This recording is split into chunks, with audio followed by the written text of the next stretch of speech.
Larry looks for clues about the life and death of this animal. This foot right here is pretty unique. It's your right hind foot kind of in this position. And if you look right there, you've even got the smallest bone in the little toe. And these are bones called sesamoids to keep the joint from going back the other way too far. So that both of these rear legs are articulated in the pelvis.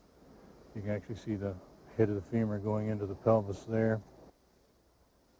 One thing that's kind of exciting about this guy, and I can pick up this unit because it's got preservative even in the sand, is that he's getting little arthritic spines in between his toes. This guy had arthritis problems, at least in his left hind foot, and I imagine he probably had a limp. His upper teeth are worn to the point where I think he was probably having trouble eating enough food to keep the energy level up in his body. I feel this guy is probably well past 50, might have been in his 60s.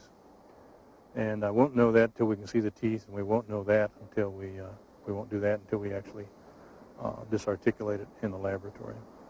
I think this guy simply laid down and died here. And as it looks now, this sand dune came over him and buried him, and he's been there until this more recent arroyo started uncovering him again. In the past, scientists researching the pygmy mammoth had only scattered bones and tusks with which to draw their conclusions. But now, that will change. We'll really know what one of these things looks like when you have an intact skeleton all from one animal.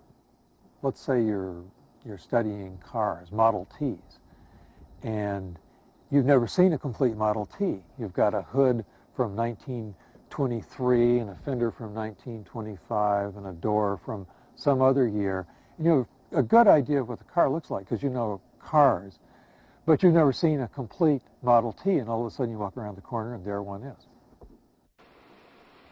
When they finish measuring the skeleton, Larry and the others plaster the bones and carry them up the hill. 2 days later, a crowd welcomes them back to Ventura Harbor.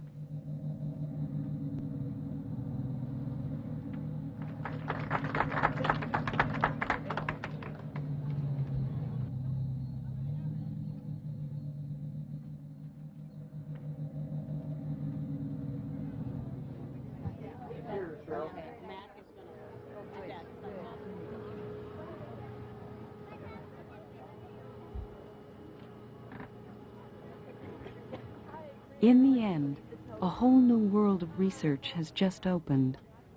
Solving the mystery of the pygmy mammoth begins here.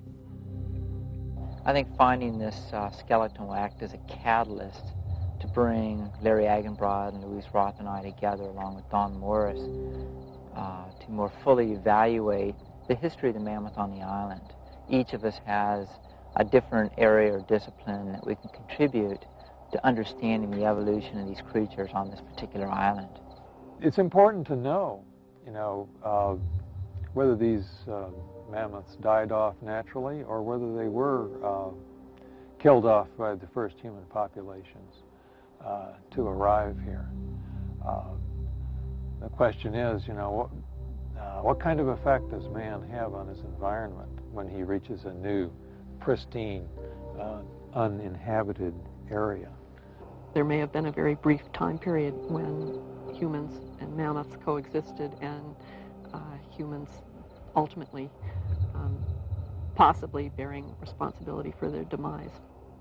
I think it's an exciting time. We may have a chance to find out more about a species or a group of species or a certain time period than we ever did in the past.